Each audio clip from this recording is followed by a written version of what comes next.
നിങ്ങൾ ദൈവവേല ചെയ്യുകയാണോ ചൊവ്വ ചെയ്യണം. ഇല്ലെങ്കിൽ ദൈവത്തെ ഓർത്ത് മറ്റെന്തെങ്കിലും ഒരു പണിക്ക് പോക്കണം. വചനം കേൾക്കുന്നു, ആമേൻ എന്ന് പറയുന്നു.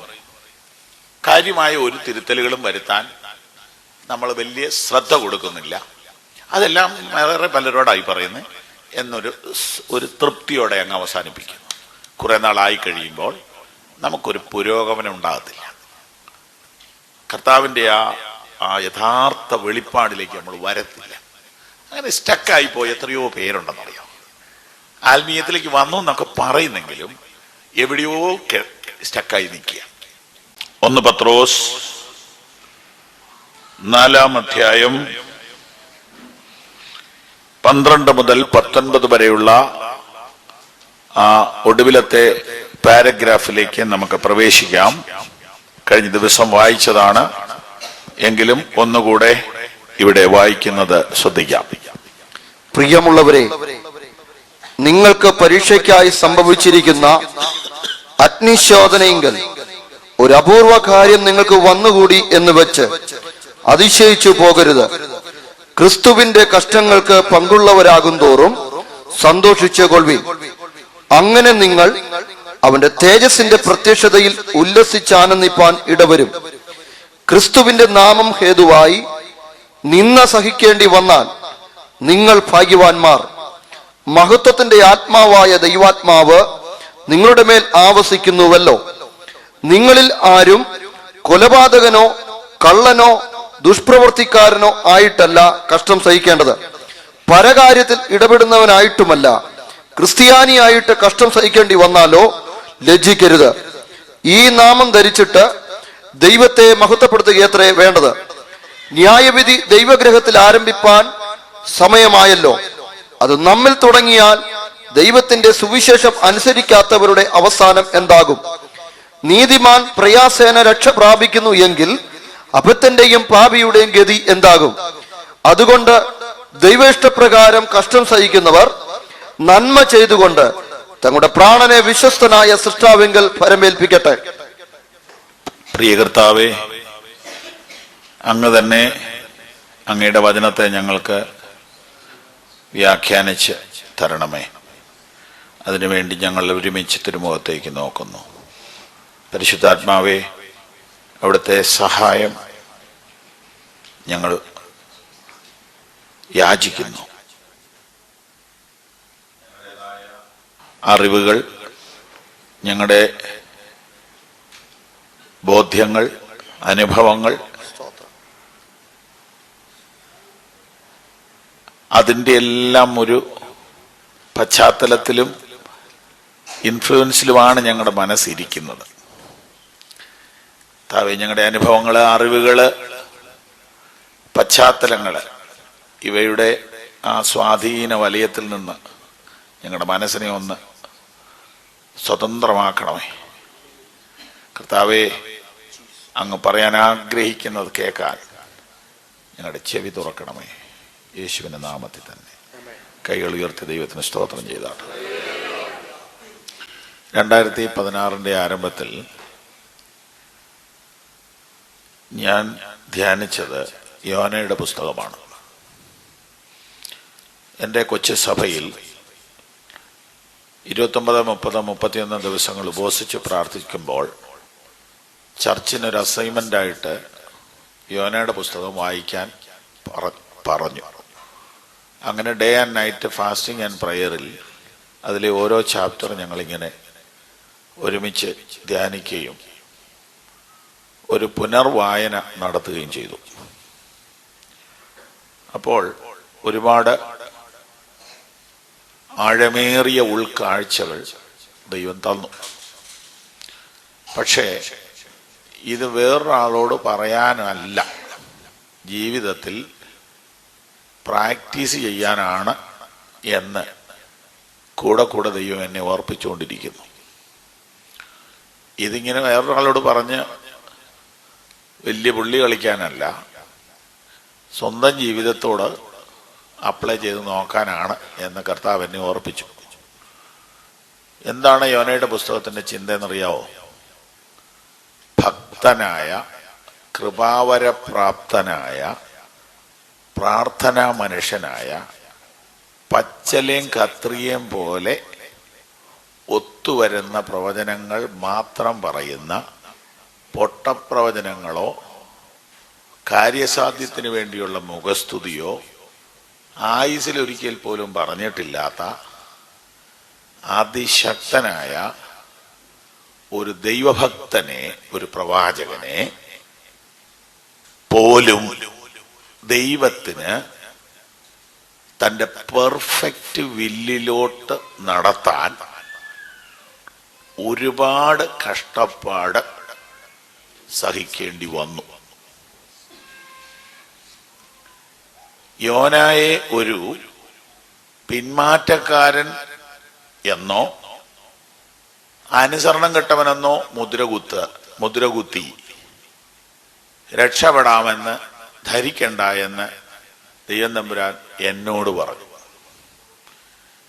നീ ഇപ്പോൾ ചെയ്യുന്നതും പറയുന്നതും പോകുന്നതുമെല്ലാം ശരിയാണെന്നാ നിനക്ക് തോന്നുന്നത്. അങ്ങനെ തന്നെയാണ് യോനയ്ക്കും തോന്നിയത്. പക്ഷെ എനിക്ക് അങ്ങനെയല്ല തോന്നിയത് ദൈവത്തിന്. അതുകൊണ്ട് ദൈവം അവൻ കയറിയ കപ്പല് മുക്കി. ആ കപ്പലിൽ നിങ്ങളാണെങ്കിൽ അതുപോലെ കാറ്റും തിരമാലയും വരുമ്പം എന്നെ എടുത്ത് വെള്ളത്തിലിട്ടോ കാറ്റ് മാറും എന്ന് നിങ്ങൾ പറയുമോ? പറയല. അപ്പുറത്തിരിക്കുന്നവനെ ഇട്ടോളം പറയും. അപ്പൊ യോനായെ കുറ്റം പറയാനുള്ള യോഗ്യത നമുക്ക് തന്നെ. അവൻ എത്ര ഡീസന്റ്. എന്നെ എടുത്തിട്ട് വിഷയം തീർന്നോളൂ. അപ്പോഴോ ആ വർഷം, ഇവിടുത്തെ ഭാഷ പറഞ്ഞാൽ ആ വർഷം എല്ലാ ക്രൂസൈഡിലും പുള്ളിയുടെ ഫോട്ടോയോ ഉള്ളത്. ആ പുള്ളി പറയും എന്നെ എടുത്തിട്ടോളാം. നമ്മളെല്ലാം ഇമേജിന് വേണ്ടി നിൽക്കുന്നവരാ. ദൈവത്തിന് നമ്മളെ ഉപയോഗിക്കാൻ ഏറ്റവും വലിയ തടസ്സം നമ്മുടെ ഇമേജ് തന്നെയാണ്. നമ്മുടെ ഇമേജ് കാരണം തമ്പുരാന്റെ ഇമേജ് പുറത്തോട്ട് വരുന്നില്ല. അത് ഞാൻ പറയാൻ പോയാൽ ഇന്ന് പത്രോസിന്റെ ലേഖനത്തിൽ കയറുകയില്ല. അതുപോലെ എൻ്റെ ബ്ലഡിൽ ആ പുസ്തകം കയറി ഈ വർഷം. പക്ഷെ ഞാനൊരു മുഖവര പറയുന്നത് എന്താണെന്നറിയോ? നമുക്ക് ദൈവഹിതം ചെയ്യാതെയും ദൈവഭക്തനായിട്ട് നടക്കാം. ദൈവഹിതം ചെയ്യാതെയും പ്രവാചകനായിട്ട് നടക്കാം. ദൈവഹിതം ചെയ്യാതെയും പ്രസംഗികനാകാം, ഫേമസ് ആകാം. ദൈവത്തിന്റെ ആ പെർഫെക്റ്റ് വില്ലിലേക്ക് വരാൻ എന്താ മാർഗം? ഇതൊരു ചോദ്യമെങ്കിലും മനസ്സിനകത്ത് കിടക്കട്ടെ. ഇതെല്ലാം പറയുമ്പോഴും ദൈവം എന്നെക്കുറിച്ച് ദുഃഖിക്കുകയാണോ? നീ ഇച്ചിലൂടെ ശരിയാകാനുണ്ട് മോനെ, നീ ഇച്ചിലൂടെ ഉടയാനുണ്ട് മോനെ എന്ന് പറയുന്നത് കേൾക്കാൻ എനിക്ക് പറ്റുന്നില്ല. ഒരു കപ്പൽ പൊളിഞ്ഞു, ഇനി അടുത്ത കപ്പലൂടെ പൊളിയണോ? Praise the Lord.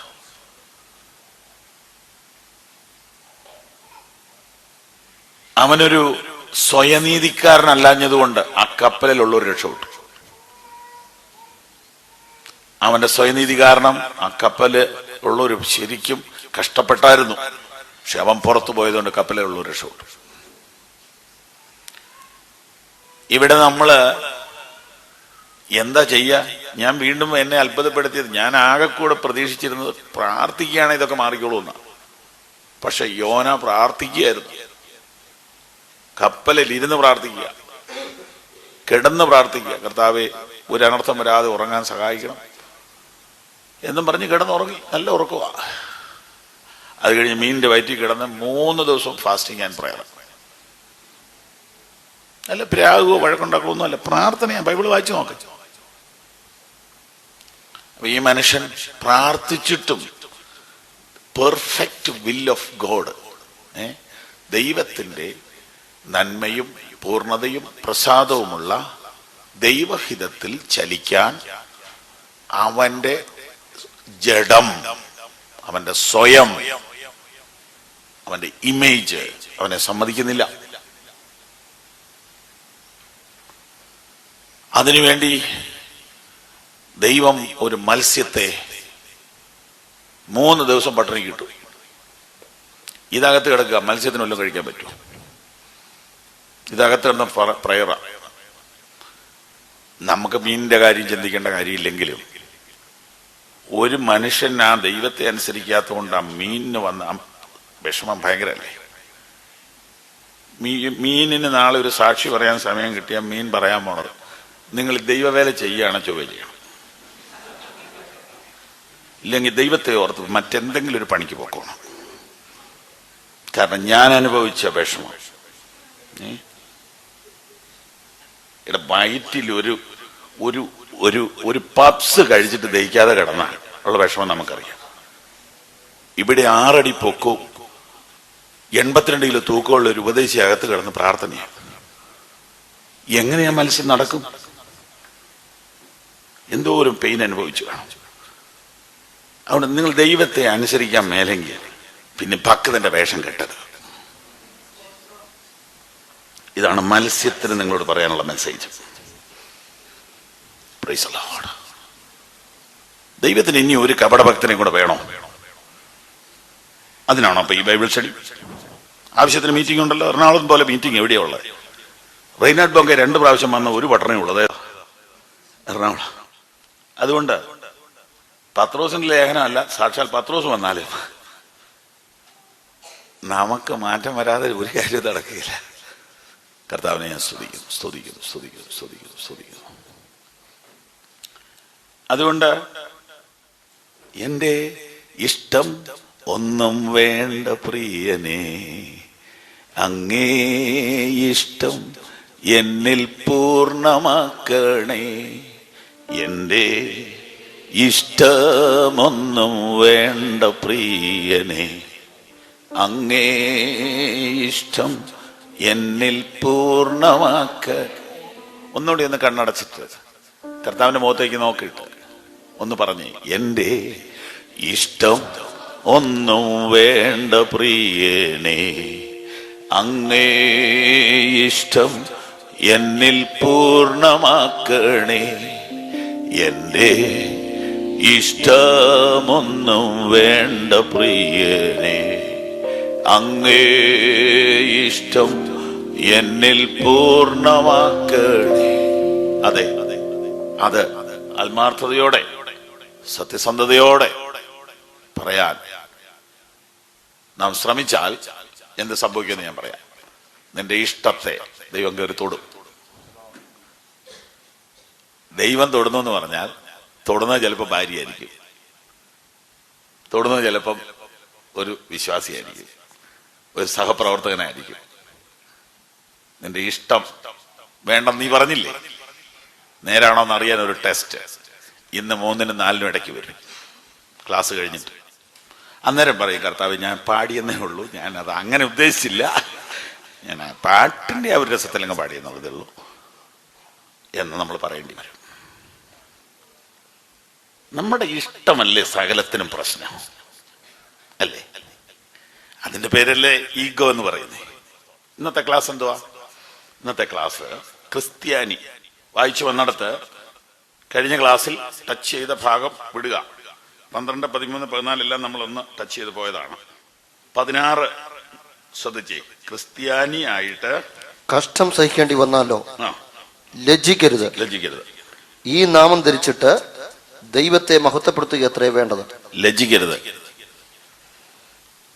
ലജ്ജിക്കാത്ത ക്രിസ്ത്യാനി അല്ലെങ്കിൽ ക്രിസ്ത്യൻ എന്ന ഈ വാക്ക് 3 പ്രാവശ്യമാണ് ബൈബിളിൽ ഉപയോഗിച്ചിരിക്കുന്നതെന്നാണ് നിരീക്ഷണം നടത്തിയവർ എഴുതിയിരിക്കുന്നു. ഞാൻ അങ്ങനെ നിരീക്ഷണം നടത്തിയിട്ടില്ല. ഞാൻ വായിച്ച ബുക്കുകളിൽ അങ്ങനെ കണ്ടതുകൊണ്ട് ഞാൻ അതങ്ങ് വിശ്വസിക്കുന്നു. 3 പ്രാവശ്യം. ആ 3 പ്രാവശ്യം ഞാൻ കാണിക്കാം. കൂടുതൽ നിങ്ങൾ കണ്ടെങ്കിൽ എന്നോടുകൂടെ പറയണം. 3 പ്രാവശ്യം. അപ്പൊ ആ 3 പ്രാവശ്യത്തിനകത്തുനിന്ന് 3 മെസ്സേജ് ഇന്ന് പറയാനുണ്ട്. ക്രിസ്ത്യാനി എന്ന 3 വാക്ക് പുതിയ നിയമത്തിൽ കാണുന്നതിൽ നിന്ന് 3 സന്ദേശം ഇന്ന് പങ്കിടാനുണ്ട്. കർത്താവിനെ സ്തുതിക്കുന്നു. ക്രിസ്ത്യാനി. ക്രിസ്ത്യാനി എന്ന് പറഞ്ഞാൽ സാജു മാത്യു സാറിന്റെ ഭാഷയിൽ പറഞ്ഞാൽ സഭയാനി അല്ല. സഭയെ അനുഗമിക്കുന്നവൻ സഭയാനി, ക്രിസ്തുവിനെ അനുഗമിക്കുന്നവൻ ക്രിസ്ത്യാനി. സഭ എന്ന് നമ്മൾ ഉദ്ദേശിക്കുന്നത് സംഘടനയാണ്. ക്രിസ്തുവിനെ അനുഗമിക്കുന്നവനാണ് ക്രിസ്ത്യാനി. ആദ്യം പറഞ്ഞിരിക്കുന്നത് 11:26 അപ്പോസ്തല പ്രവൃത്തി 11:26. രണ്ടാമത് പറഞ്ഞിരിക്കുന്നത് 26-28. അപ്പൊ അപ്പോസ്തല പ്രവൃത്തി 11:26 ഒന്നാമത്തെ പ്രസ്താവനയിലേക്ക് നമുക്ക് വേഗത്തിൽ പ്രവേശിക്കാം. അവർ ഒരു സംവത്സരം മുഴുവനും സഭായോഗങ്ങളിൽ കൂടുകയും ബഹുജനത്തെ ഉപദേശിക്കുകയും ചെയ്തു. ആദ്യം അന്ത്യോക്യയിൽ വെച്ച ശിഷ്യന്മാർക്ക് ക്രിസ്ത്യാനികൾ എന്ന് പേരുണ്ടായി. ആദ്യം അന്ത്യോക്യയിൽ വെച്ച് ശിഷ്യന്മാർക്ക് ക്രിസ്ത്യാനികൾ എന്ന് പേരുണ്ടായി. അവിടെ വെച്ചാണ് ഈ പേര് വീഴുന്നത്. അതുവരെ അവരുടെ പേര് ശിഷ്യന്മാരെന്നായിരുന്നു. അപ്പൊ ശിഷ്യന്മാരാണ് ക്രിസ്ത്യാനികൾ. അപ്പോൾ ഇതൊരു കണ്ടിന്യൂസ് ക്ലാസ് ആയതുകൊണ്ടും ഈ ക്ലാസ്സിൽ വരുന്നവര് വചനത്തിൽ വളരെ ദാഹവും സ്നേഹവും ഉള്ളവരായതുകൊണ്ട് ആഴമുള്ള ഭാഗത്തേക്ക് നേരിട്ട് പ്രവേശിക്കുകയാണ്. ആരാണ് ക്രിസ്ത്യാനി? നമുക്കറിയാവുന്ന വാക്യങ്ങളാ, പല പ്രാവശ്യം ഈ ക്ലാസ്സിലും വായിച്ചിട്ടുള്ള വാക്യങ്ങളാ. ആരാണ് ക്രിസ്ത്യാനി? ഒരു 2-3 വാക്യങ്ങൾ നമ്മളിന്ന് ആദ്യമേ വായിക്കും. യോഹന്നാൻ 8:31 നമുക്കറിയാം. തന്നിൽ വിശ്വസിച്ച യഹൂദന്മാരോട് യേശു എന്റെ വചനത്തിൽ വായിച്ചോ. തന്നിൽ വിശ്വസിച്ച യഹൂദന്മാരോട് യേശു എന്റെ വചനത്തിൽ നിലനിൽക്കുന്നു എങ്കിൽ നിങ്ങൾ വാസ്തവമായി എന്റെ ശിഷ്യന്മാരായി സത്യം അറിയുകയും സത്യം നിങ്ങളെ സ്വതന്ത്രരാക്കുകയും ചെയ്യും എന്ന് പറഞ്ഞു. തന്നിൽ വിശ്വസിച്ച യഹൂദന്മാരോട് യേശു എന്റെ വചനത്തിൽ നിലനിൽക്കുന്നു എങ്കിൽ നിങ്ങൾ വാസ്തവമായി എന്റെ ശിഷ്യന്മാരായി. ലളിതമാക്കി പറഞ്ഞാൽ ഇങ്ങനെ പറയാം, വിശ്വാസികൾ എല്ലാവരും ശിഷ്യന്മാർ അല്ല. വിശ്വാസികൾക്ക് ശിഷ്യന്മാരാകാം. അതിന് അവർ വചനം വായിച്ചാ പോരാ, വചനം കേട്ട് ഗ്ലോറിന്ന് പറഞ്ഞാ പോരാ, വചനം ജീവിതത്തിൽ പ്രാക്ടീസ് ചെയ്യണം. എന്റെ വചനത്തിൽ നിലനിൽക്കുന്നു എങ്കിൽ നിങ്ങൾ എന്റെ ശിഷ്യന്മാർ ആയി. അപ്പോൾ ഒരു ചോദ്യം വരും. ആ ചോദ്യം ഇതാണ്, അപ്പൊ വിശ്വാസിയോ? വിശ്വാസി ആകാൻ എന്ത് ചെയ്യണം? ബൈബിളിന്റെ ഒരു ഭാഷ വെച്ച് പറഞ്ഞാൽ വിശ്വാസിയും ക്രിസ്ത്യാനിയും എല്ലാം ഒന്നാന്ന് വേണമെങ്കിൽ പറയാം, വിശ്വാസികൾ എന്ന് പറയുമ്പോൾ. എന്നാൽ യഥാർത്ഥത്തിൽ അതിന്റെ ഒരു വേദ ശാസ്ത്രപരമായ അർത്ഥം പറഞ്ഞാൽ വിശ്വാസിയാകാൻ വിശ്വസിച്ചാൽ മതി, ശിഷ്യനാകാൻ അനുസരിക്കണം. മനസ്സിലാക്കാൻ ഒരു വാക്യം തരാം. യോഹന്നാൻ 2:23 പെസഹ പെരുന്നാളിൽ യെരുശലേമിൽ ഇരിക്കുമ്പോൾ അവൻ ചെയ്ത അടയാളങ്ങൾ കണ്ടിട്ട് പലരും അവന്റെ നാമത്തിൽ വിശ്വസിച്ചു. എന്തുകൊണ്ട് വിശ്വസിച്ചു? അടയാളങ്ങൾ. ഉറക്കെ പറഞ്ഞാട്ടെ. അടയാളം കണ്ടിട്ട് വിശ്വസിച്ചു. അപ്പൊ ഒരു വിശ്വാസിയാകാൻ എന്തു മതി? ഒരു പനി മാറിയാൽ മതി, പോരെ? ഒരു പരീക്ഷയ്ക്ക് മാർക്ക് 5 മാർക്ക് കൂടുതൽ കിട്ടിയാൽ ആരാകാം? വിശ്വാസിയാകാം. ചെറുതാക്കി പറയല്ല, അത്ഭുതങ്ങളെ ചെറുതാക്കുകയല്ല, അത്ഭുതങ്ങൾക്ക് അതിൻ്റെതായ സ്ഥാനമുണ്ട്. എന്നാൽ ഒരു മനുഷ്യന് കർത്താവിൽ വിശ്വാസം വരാൻ ഇത്രയും മതി. അവന്റെ ഒരു വിഷയത്തിൽ, അവന്റെ ഒരു പ്രോബ്ലത്തിൽ ഒരു ദൈവസഹായം അവന് കിട്ടിയെന്ന് ബോധ്യം വന്നാൽ അവൻ എന്തായി? അവന് വിശ്വാസം വന്നു. ഇതിനെ ഒരിക്കലും പുച്ഛിക്കാൻ പാടില്ല, ഡിസ്കറേജ് ചെയ്യാൻ പാടില്ല. രോഗികളും അശരണരും ദുഃഖിതരും ബന്ധിതരും അടിമകളുമായ ഒരു വലിയ ജനസമൂഹം നമ്മുടെ ചുറ്റും നിലവിളിക്കുക. ഒന്ന് പ്രാർത്ഥിക്കാൻ വേണ്ടി 10,000 ക്യൂ നിൽക്കുക. അതുകൊണ്ട് സൗഖ്യമാക്കുന്ന യേശുവിനെ എല്ലാ കാലത്തും ഞങ്ങൾ പ്രസംഗിക്കുന്നു, ഞങ്ങൾ പ്രാർത്ഥിക്കുന്നു. അവൻ ഇന്നും അത്ഭുതങ്ങൾ ചെയ്തുകൊണ്ടിരിക്കുന്നു. ഇപ്പോൾ ഈ ക്ലാസ് നടക്കുമ്പോൾ മെഡിക്കൽ ട്രസ്റ്റ് ഹോസ്പിറ്റലിൽ എനിക്ക് പ്രിയനായ ഒരു ചെറുപ്പക്കാരൻ ഇന്നലെ ഉണ്ടായ ഒരു ആക്സിഡന്റിൽ ഓപ്പറേഷൻ വിധേയനാകുകയാണ്. അവരെ വിളിച്ച് ഞാൻ ഇപ്പൊ പ്രാർത്ഥിക്കുമ്പോൾ അവർ കരയുകയാണ്. അതൊന്നും വലിയ കാര്യമില്ല, ശിഷ്യനായാ മതി എന്ന് പറയുന്നത് മനസാക്ഷിയില്ലാത്ത വർത്തമാനം. അങ്ങനെ പറയാൻ പാടില്ല. സൗഖ്യം വളരെ വലുതാണ്. സൗഖ്യം ആവശ്യമുള്ളവർക്ക് വേണ്ടി നമ്മൾ എന്നും പ്രാർത്ഥിക്കണം, എപ്പോഴും പ്രാർത്ഥിക്കണം. അപ്പോ അതിനപ്പുറത്തൊരു ക്രിസ്തീയ ജീവിതമുണ്ടെന്ന് നിങ്ങളോട് പറഞ്ഞു തരുവാനാണ് ഈ ഈ ഈ വചനമൊക്കെ ഇങ്ങനെ പറഞ്ഞു കൊണ്ടുവരുന്നത്. അതിനപ്പുറത്തൊരു ജീവിതമുണ്ട്. അതെന്തുവാണ്? കർത്താവിന്റെ വചനത്തിലേക്ക് വരിക. കർത്താവിന്റെ വചനത്തിലേക്ക് വരിക. യിരെമ്യാവ് പറയുന്നു, ഞാൻ നിന്റെ വചനങ്ങളെ കണ്ടെത്തി ഭക്ഷിച്ചിരിക്കുന്നു, അതെനിക്ക് ആനന്ദമായിരിക്കുന്നു. 1000 പൊൻ വെള്ളി നാണ്യത്തെക്കാൾ നിന്റെ വചനത്തിൽ ഞാൻ സന്തോഷിക്കുന്നു. വലിയ കൊള്ള കണ്ടു കിട്ടിയവനെ പോലെ നിന്റെ വചനത്തിൽ ഞാൻ ആനന്ദിക്കുന്നു. സ്തോത്രം. അപ്പൊ വചനത്തിൽ നിലനിൽക്കുക, വചനത്താൽ ജീവിക്കുക. മനുഷ്യൻ അപ്പം കൊണ്ട് മാത്രമല്ല, ദൈവത്തിന്റെ വായിൽ കൂടെ വരുന്ന സകല വചനം കൊണ്ടും ജീവിക്കുന്നു. അപ്പൊ വചനം കൊണ്ട് ജീവിക്കുക, വചനത്താൽ ജീവിക്കുക, വചനത്താൽ വളരുക, വചനത്താൽ ശുദ്ധീകരണം പ്രാപിക്കുക, വചനത്താൽ തിരുത്തപ്പെടുക, വചനത്താൽ കഴുകപ്പെടുക, വചനത്താൽ ഡയറക്റ്റ് ചെയ്യപ്പെടുക, നിയന്ത്രിക്കപ്പെടുക. വചനം എന്റെ കാലിന് ദീപവും പാതയ്ക്ക് പ്രകാശവുമായിരിക്കുന്നു. യഹോവയുടെ ന്യായപ്രമാണത്തെ രാപ്പകൽ ധ്യാനിക്കുന്ന മനുഷ്യൻ ഭാഗ്യവാൻ. ഇങ്ങനെ വചനമയമായൊരു ജീവിതം, അതാണ് ക്രിസ്തീയ ജീവിതം. ക്രിസ്തീയ ജീവിതം സമം വചന ജീവിതം. ക്രിസ്തീയ ജീവിതം സമം വചന ജീവിതം. നിന്റെ വചനം സ്വർഗത്തിൽ എന്നേക്ക് സ്ഥിരമായിരിക്കുന്നു. ആകാശഭൂമികൾ മാറിയാലും മാറിപ്പോകാത്ത ദൈവവചന പ്രകാരം ജീവിതം നയിക്കുന്നതാണ് ശിഷ്യത്വത്തിന്റെ പ്രഥമമായ പ്രമാണം. തന്നിൽ വിശ്വസിച്ച യഹൂദന്മാരോട് യേശു, എന്റെ വചനത്തിൽ നിലനിൽക്കുന്നുവെങ്കിൽ നിങ്ങൾ വാസ്തവമായി എന്റെ ശിഷ്യന്മാരായി. സത്യമറിയുകയും സത്യം നിങ്ങളെ സ്വതന്ത്രന്മാരാക്കുകയും ചെയ്യും.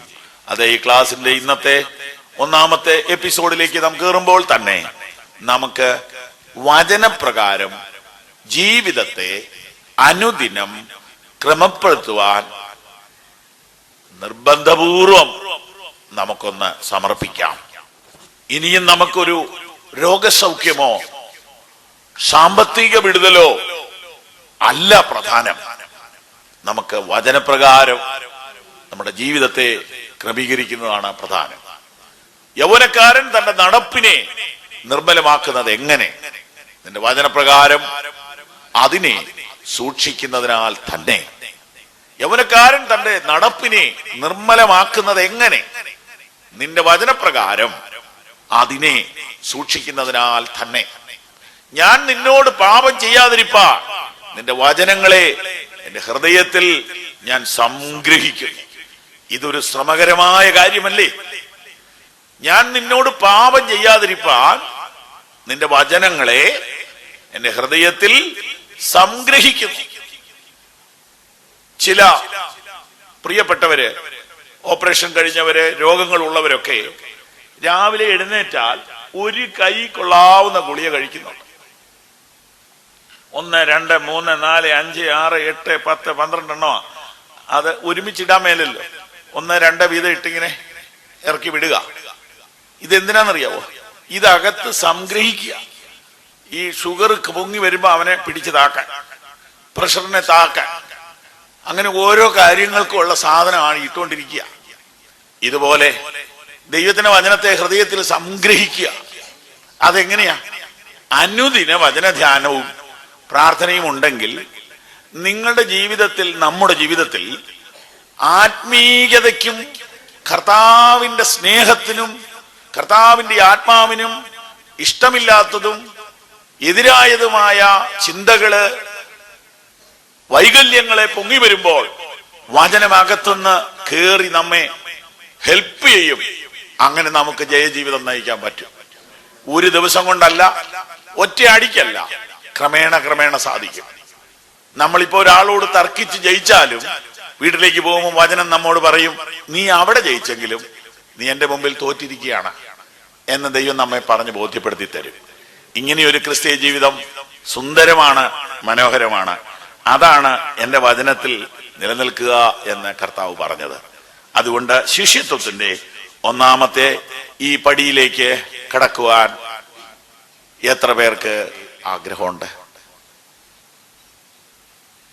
കർത്താവേ, എനിക്ക് സൗഖ്യം തരണേ. കർത്താവേ, എന്റെ കുഞ്ഞുങ്ങൾക്ക് നല്ലൊരു ഭാവി തരണേ. കർത്താവേ, എന്റെ കടഭാരം മാറ്റി തരണേ. കർത്താവേ, എന്റെ വിഷയങ്ങൾക്ക് ഒരു പരിഹാരം വരുത്തണമേ എന്ന പ്രാർത്ഥനയോടുകൂടിയാണ് യോഗങ്ങൾക്ക് വരുന്നത്. ആ പ്രാർത്ഥന പ്രാർത്ഥിക്കുന്നതിന് തെറ്റൊന്നുമില്ലെങ്കിലും അവിടെ കൊണ്ട് നിങ്ങളുടെ ജീവിതം തീർക്കരുത്. കർത്താവേ, നിന്റെ വചനപ്രകാരം എന്റെ ജീവിതത്തെ ക്രമപ്പെടുത്തുവാൻ ഇതാ ഞാൻ എന്നെ തന്നെ സമർപ്പിക്കുന്നു. ഈ ക്ലാസിന്റെ ആരംഭത്തിൽ യാക്കോബിന്റെ ലേഖനത്തിൽ നിന്ന് വായിച്ചത് നിങ്ങൾക്ക് ഓർമ്മയുണ്ടാകും. അത് ഒന്നും കൂടെ വായിക്കുന്നത് അധികപ്പറ്റ് ആകുകയില്ല. യാക്കോബിന്റെ ലേഖനം 1-ാം അധ്യായം 21-22 വാക്യങ്ങൾ. ആകയാൽ എല്ലാ അഴുക്കും ദുഷ്ടതയുടെ ആധിക്യവും വിട്ട് നിങ്ങളുടെ ആത്മാക്കളെ രക്ഷിപ്പാൻ ശക്തിയുള്ളതും ഉൾനട്ടതുമായ വചനം സൗമ്യതയോടെ കൈക്കൊള്ളുവീൻ. എങ്കിലും വചനം കേൾക്ക മാത്രം ചെയ്തുകൊണ്ട് തങ്ങളെ തന്നെ ചതിക്കാതെ അതിനെ ചെയ്യുന്നവരായും ഇരിപ്പീൻ. ഒരുത്തൻ വചനം കേൾക്കുന്നവനെങ്കിലും ചെയ്യാത്തവനായിരുന്നാൽ അവൻ തന്റെ സ്വാഭാവിക മുഖം കണ്ണാടിയിൽ നോക്കുന്ന ആളോടൊക്കുന്നു.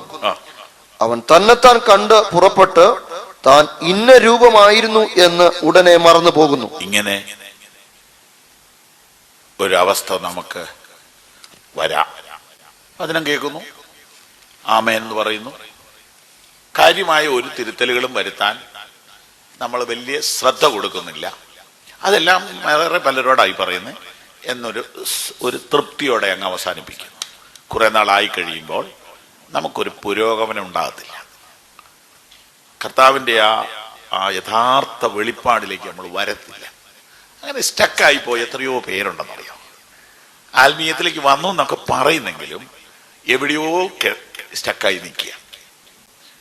അതിനപ്പുറത്തേക്ക് മൂവ് ചെയ്യുവാൻ ഈ ക്ലാസിന്റെ ഇന്നത്തെ ഈ 1-ാമത്തെ മിനിറ്റിൽ ഒരു സമർപ്പണത്തിന് 1 മിനിറ്റ് കണ്ണടച്ച് കർത്താവിനോട് പ്രാർത്ഥിച്ച്, കർത്താവേ, നിന്റെ വചനം ജീവിതത്തിൽ പ്രായോഗികമാക്കി ശിഷ്യത്വത്തിന്റെ പടികളിലേക്ക് കയറുവാൻ ഞങ്ങളെ സഹായിക്കണമേ. യേശുവിന്റെ നാമത്തിൽ തന്നെ.